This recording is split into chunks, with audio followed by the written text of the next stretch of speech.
What is up? Good morning, ladies and gentlemen, and welcome to the Shred Show Live.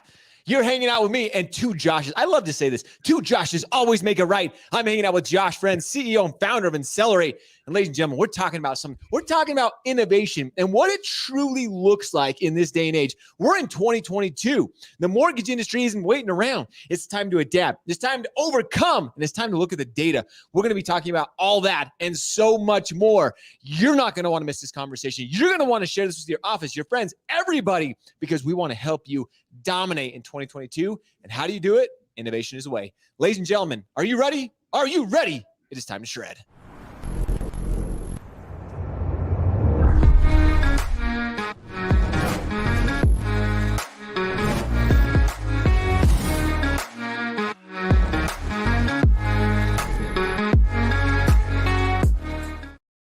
You know, if you don't know Josh Friend, you're about to get to know him a little bit. Josh, when you and I first met, when I first shook your hand, we met, at an event years and years ago. And seriously, when I shook your hand, I'm like, this is somebody who's literally going to change our industry. His innovation, his leadership, your thought, everything about you. I'm like, this dude is onto something big. And look where you are today. InSellerate continues to thrive, continues to change lives. And we're going to be talking a lot about that today. But before we do, let's get to know Josh Friend a little bit. Let's share for the audience, for those who may not know you, tell us a little bit about your background, how you got started in the industry. Yeah. I mean, it's a good place to start. I started out in the industry when I was 22. I was a loan officer. I'm now 45, so I have 23 years in the industry. So 99, I was a loan officer. By 2003, I started my first mortgage company. And by 2004, I had built my first CRM, automated pricing, LOS platform that we use for a handful of years on our own. So, I mean, I come from the mortgage business. This is what I've always done. Up until 2018, I helped run a mortgage company, People's Bank. And now this is, what we do with our software is help other lenders, which is kind of great. I mean, I always enjoyed, I train loan officers, I train underwriters, processors. I used to do our secondary trade desk. I've done all the different roles, but I really enjoyed helping loan officers and helping managers do better, right? What tools can you give them that can make their job easier so they can make more money, so they can, help their families easier, people are happier. And that's really what we really focused on was, how do we make people successful? Now, what we really enjoy now, which is great because InSellerate helps us do that. As you said, innovation. We work with over 150 lenders on the platform.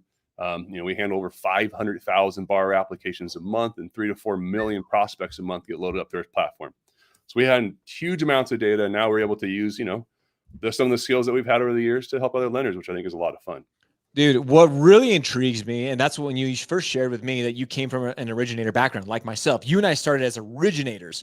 So we actually understand like the trench warfare. And I use that because we really understand what it takes to be successful as an originator. Both you and I had incredible careers as originators. Of course, we don't do that anymore, but we really, like you said, we know what it takes to help lenders. We know what it takes originators, and we want to give that back. That's something InSellerate is so great at, and we're talking about innovation on this in particular. But that's when I see leaders who actually have the background that you do, sometimes, and not to bash on anybody who's coming from outside the industry, but this mortgage industry is pretty unique. Yeah, especially when it comes to growing, especially when it comes to thriving and succeeding. So yeah, I'm excited to have you on the show. I'm excited to be collaborating and shredding with InSellerate and getting to know more. And we're going to be talking about a lot today. A couple of comments coming in. Trent Best, Shred, glad to be here. Can't make them all every morning. Trent, no worries. Glad you're here this morning. Michael Hammond coming in. Those are great insights. Josh, see, they are great insights. We know Josh has incredible insights, and we're just getting started. You think this is fun? Let's dive into this because, Josh, you did something. InSellerate did something. And when you first shared this with me, again, this just shows how dedicated, how passionate you are about this industry. Is you went in and dove in and actually looked at some data. Like you did some research. Lots of data. You didn't just say, hey, you know what? We're going to continue to help people thrive. We're going to continue to do this. You actually went and looked at numbers, and you crunched data, you crunched numbers, and you put out 2 incredible reports that, in my personal opinion, when you shared these with me, I was blown away. And that's exactly what we're going to be talking about. So you guys did a comprehensive MBA study this last year. And I'm going to throw this up on stream. So kind of share, why did you guys do, like, what was the thinking behind this? So this is the 4th time we've done this study. Originally we did it in 2000. First one was 2016. We took off, I think 2020 and 21 we did not do. But the thinking was, hey, what we wanted to find out is how were lenders actually responding to connecting with any digital online inquiry.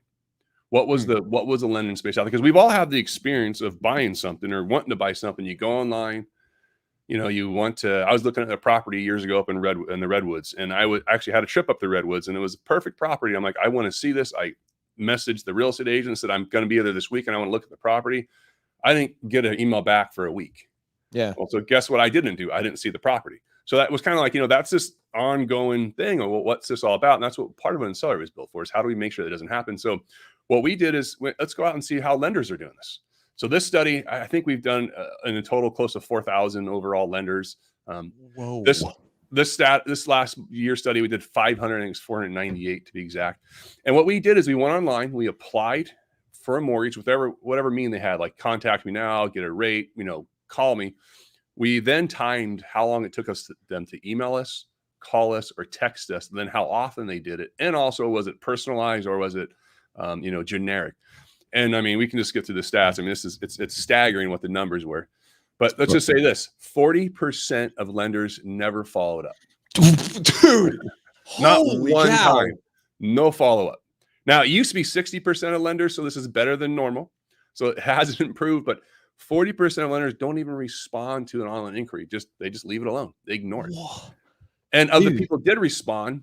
I think it was only like 53% tried to respond more than once.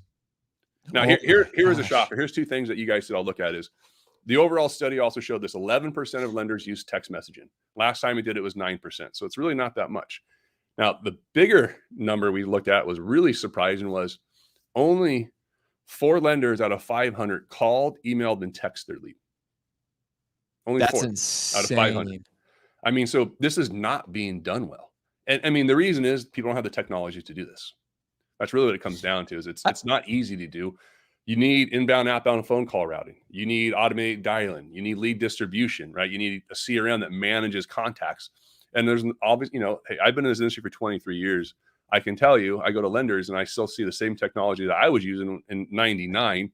That was old then. It was built in the 80s. So there's a lot of really old technology. And the industry just keeps trying to do more with old technology. I was going to say, so Josh, is that it? Because you and I have been in this industry, and you and I know the tech we're talking about. Like, it's been around, it's archaic. Is that literally it? And why? Like, tech, we talk about fintech, we talk about technology, we talk about all these things, and people are scared it's going to replace us. Are we just not seeing adoption? Are lenders scared of it? Are originators, are they just not familiar with it? Why do you think there is that gap right now? Well, big, I'm a lender. I'm managing loans. I don't know if I want to learn a new piece of technology. I have my checklist already. My operational guidelines are tied to this thing here. That's going to really change my world if I do something new and different, right? But I mean, the truth is, your world is going to change if you don't do something new and different, because you're going to be left behind. So I guess the change that it has to happen. So lenders just, that's part of it. They just don't want to move to new technology. And then I think, here's some good stats. 19 hours was the average response time. So MIT did a study a handful of years ago. They said if you call a lead in 5 minutes versus 30 minutes, you're 100 times more likely to get a hold of them at 5 minutes. That's crazy. Now, I can tell you, when you get onto a lot of our digital lenders who are buying online leads and stuff, we're talking seconds. They want to get, I want that phone, I want to call a customer in 10 seconds after they hit submit. I want that phone ringing before they're, getting off the website. Yeah, of course. That's the game that's being played. And, text messaging, 11%, only 11% of lenders use text messaging. That's pathetic, considering that's the most highly responded to form of communication in the marketplace. There's reasons why a lot of lenders use text messaging. Sure. It's compliance. Some have compliance issues. A lot of platforms out there, lenders use CRM or marketing automation that doesn't have a mobile app. So you can't really have like a two-way text with someone if you're, out walking the dog. Right. So you lose a lot of these real touch communication. So we see why lenders don't do it a lot, but I mean, 1%, Josh, that's dude, that when you shared that number with me, I was like, less than 1%. So here's the thing, Josh, like you said, the tools are available, the technology, the thing, they're there. That's why we're having this conversation. It's right there in front of you. It's just a matter of implementing. It's a matter of using it. It's a matter of like, hey, this is what I'm going to be doing. You guys can see by the numbers, and we're going to share another analysis report here in just a second that dives even deeper into this, but you just have to be a little bit better. Like, you just have to, with what's going on, like, it's there, the world is wide open. People are saying, well, how can I differentiate myself in this next year? How can 2022 be my best year ever? We're like giving you the data. We're putting like the research that you put into this. Like we're giving you the playbook right here, ladies and gentlemen. Yeah. I mean, that's exactly what I like to say is this. If you look at this study and you see how bad the industry is doing this, and you may be one of the lenders that are on the study that didn't respond, the great news is there's a ton of improvement. And we'll go to the next study. It shows what that improvement means. But, I always say to people, if I'm, when I was running a mortgage company and, market changed, I have to jump in and dig into it. If I didn't find things that were broken, then I was kind of screwed. Like, I want to find, if you're a lender and you realize, I'm not really contacting like I should, guess what? There's huge rooms for improvement. I think that's what's beautiful about it is these lenders by far are not doing this well. So that means there's a massive room for improvement. And as you said, it's not that hard to stand out. No. If you just a little bit, just one little extra phone call, and now you got the business. Well, let's talk about that. I mean, talking about standing out and this. So you guys do this MBA where you do this report, and then you actually put this analysis report together. They kind of help one another. They kind of strengthen one another with this. So let's kind of dive into this because this analysis report, some of these statistics and numbers, they literally, I'm like, oh my gosh. And I like Trent's comment here. He's like, people don't want to talk with people, not all the time. They like a text. Like you said, Josh, we use these. It's sitting on our desks. We all have them. And like, we want to respond via text. We're online. So the world is evolving. There are some of those people that do like to have a conversation, but a lot of them like just to have a text conversation. That's where millennials in particular, like they like those text conversations. So I don't listen when my insurance agent or anyone messages me I don't want to be on a phone call. I want to just text me and I'll text you back yes or no, or that works or doesn't work. I don't really want to talk to you on the phone. And that, and then sometimes you want to. Yeah. So that's, that's kind of what is. So this report here, let me just kind of give you a little highlight. If you go to the next slide, I think it kind of gives you the over. There we go. So to your point, Josh, we were trying to figure out how are we helping lenders? So we launched our engagement platform a little over 2 years ago. Okay. And engagement is the automation of making sure when someone applies for a mortgage or you meet someone or however they raise their hand, they're in your database, you're going to email them, text them, ring us voicemail them, phone call, Facebook, Instagram, social media posts, direct mail, TikTok. Some people even do Google AdWords automation. So you have all these automated channels of communication now that when someone raises their hand, no matter what, they're going to be hit by 3-4 different pieces of communication on different channels. And so our lenders are asking us, hey, we've grown unbelievably since we launched the engagement platform. Wow. And, our lenders would ask us, hey, is this making us money? Because, it costs, does this make us money? So, let's figure out a good study to tell if it makes money. I mean, all your business was up last year, but that's, the market. So I wanted to look at something real that could actually give them some real data. And so what we looked at was 53. So not all of our lenders use engagement. Sure. 53. So we looked at a study of some that did and some that didn't. About 20% do not, 80% do. We looked at 27 lenders who did not use engagement versus 26 lenders who did use engagement, who bought the same leads, same type of people. It looked at 275,000 leads that turned into 9,500 loans over a 2-year period. And we wanted to see, hey, is there a difference with engagement or not? And go to the next slide, and I can tell you, massive difference. Huge difference. Like night and day. Yeah. And next slide is even the one I like to point out even more. So here's the easiest way for us to look at this study. If you're a lender on our platform and you did not use engagement, you are in the gray. So a bank rate was it 5-point-something% conversion versus 8-point-something percent conversion if you have engagement. I mean, Google AdWords is almost a 300% increase in conversion by using an engagement pathway. Now, we looked at the study beforehand, and it makes sense, right, Josh? No one's calling these people. All you have to do is stand out. If you follow up more than the next person, you're going to get the business. Of course. So this is really what we saw. We saw. I mean, it's a massive amount of money. We looked at it. So per 1,000 leads you were purchased, it's about $4 million a year in revenue you're losing by not engaging your leads. Dude, that's just money left on the table, Josh. Like, this is just great. Like, it's easy money. So many of us, we're always talking about new opportunity. Like, oh, how do we do this? How do we get better? And this is it. Like, this is like block and tackle stuff. Like, this is sometimes has to be. Yeah, I was gonna say, this is some of the stuff that sometimes we overcomplicate the process. We're always looking for the new shiny object when we're not even doing what we need to. We're not even doing like the bare necessities to get these deals in the door. That's right. I mean, I remember when I was a lender, every once in a while I would get a call, somehow would get to me, or a message, and it would be from a customer saying, "Hey, I'm trying to get hold of Amber to send over some papers for my loan, but I can't get a hold of her. I really want to move forward on a mortgage." And, I would say, listen, guys, for every one of those messages you hear, there's like 50 other people that aren't even going to call a second time. Right. So it's just, like you said, this is blocking and tackling. Yep. This is basic blocking and tackling. And, that's also why we built the phone system into the platform as well. So we could actually see, did you call them? Did they actually call you? And how long did it take? What did you say? All that kind of information that makes the blocking and tackling easier. And that's the thing is, today we have this technology. Right. We didn't have this before. That's why I originally built it, because it didn't exist. But now it's out there. It processes millions of transactions on a daily basis. Right. I mean, we have, I don't even know how many hundreds of millions of actions a month right now on the platform, right, with borrowers based off of what gets put in there in the data. So, it's working and it's available now. And kind of like what I think was the biggest thing, Josh, is I can tell lenders, if, a good takeaway from here is go back, apply online to your own company, shop yourself, whiteboard the experience, understand what gets sent, when does it get sent. You may find you send an email that makes no sense. Or you may find you actually don't get a call, or you only get one, or whatever it may be. Shop yourself to understand what you're doing right now.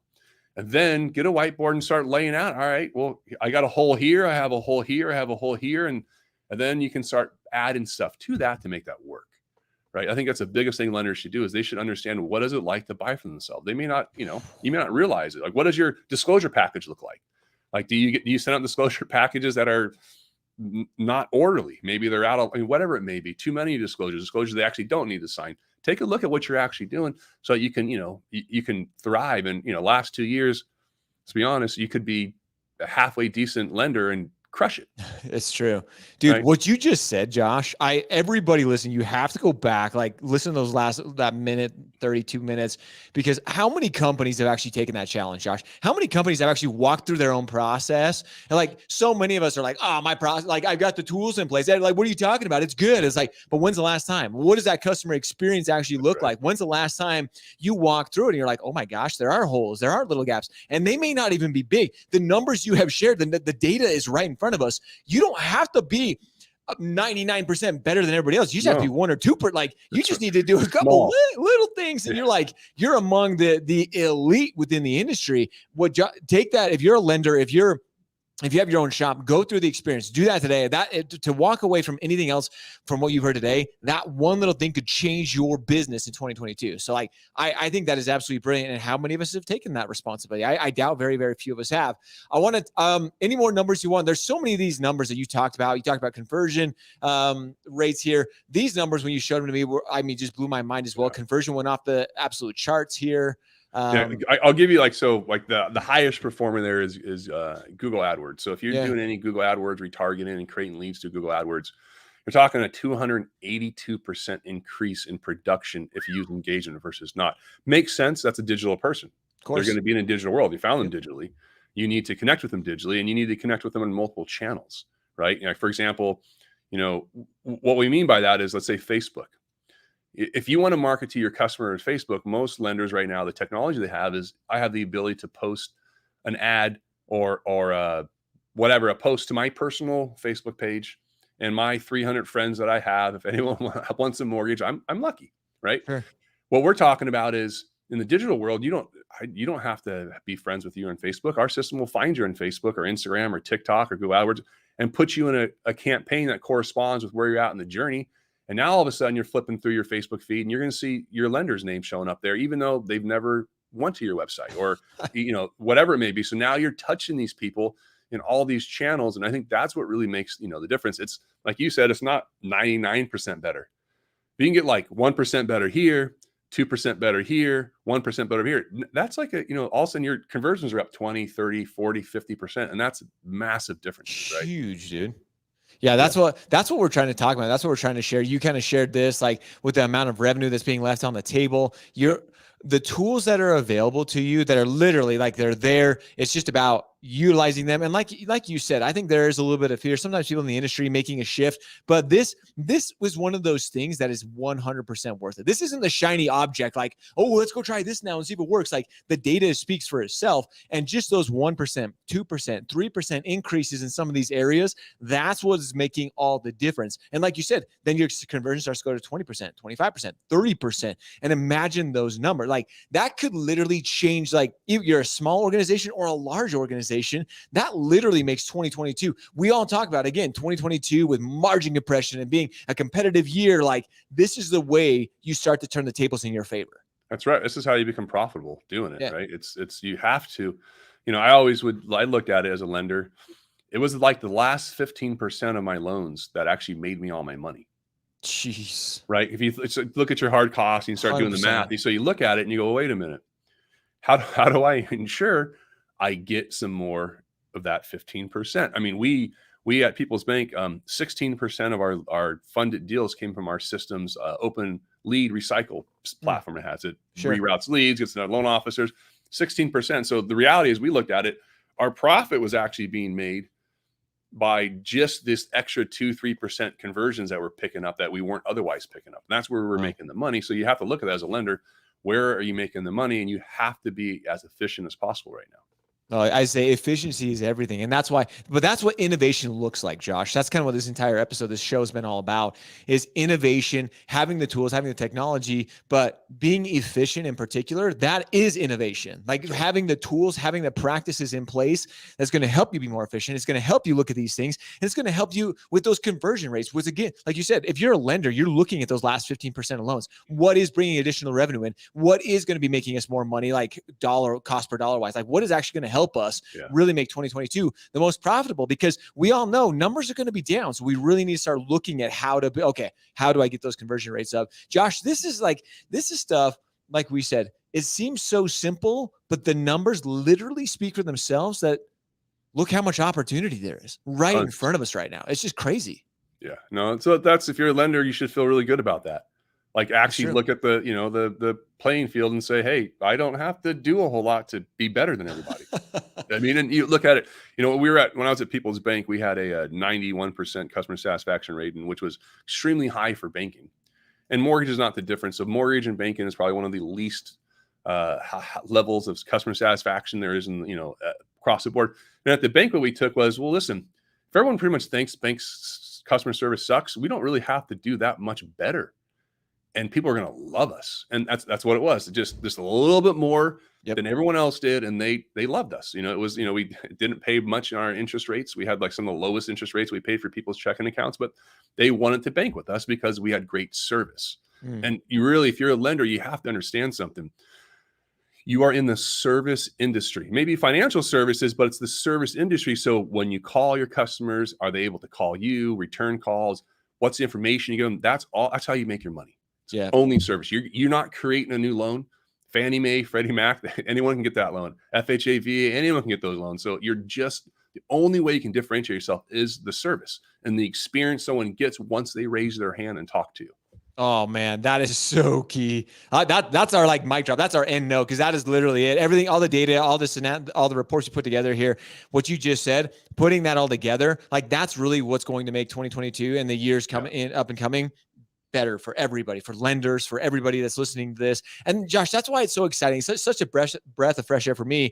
We talk about innovation a lot of this industry, but leaders like yourself are actually like, you're doing it. You're actually implementing it. Like you said, it's not just discussion and like, oh, here's the numbers, like here's how we think, but you're actually helping companies achieve these things. And that's why InSellerate, again, continues to lead from the front. And that's why I'm so excited. Like I said, when I first met you, I'm like, this guy's going to change this guy's going to revolutionize. He's innovating. So super excited to be collaborating and working together, shredding together in so many ways. I cannot thank you enough for putting these numbers together. And if they want to get a copy of this, they can reach out to you. They can reach out to your team. And if they want to look at these numbers and share them with them, reach out to Josh, reach out to the InSellerate team. Because I honestly think, again, just these couple of reports that you shared, you could share these with your company and show like, you can go through the process, like you said, find your inefficiencies, figure out where you 2022 can really start to step up and just go all in. I love it. Dude, Josh, awesome. I appreciate it. This is great. Thanks for having me. Oh, dude. So, guys, so much more to come from Josh Friend and InSellerate. It's going to be big things to come. You have to keep your eyes on it. I'm excited to be hanging out and shredding with Josh and the team over at InSellerate. Guys, as always, we appreciate you. We love you. Now it's time for all of you guys to go show up, hustle, repeat every day. See you guys.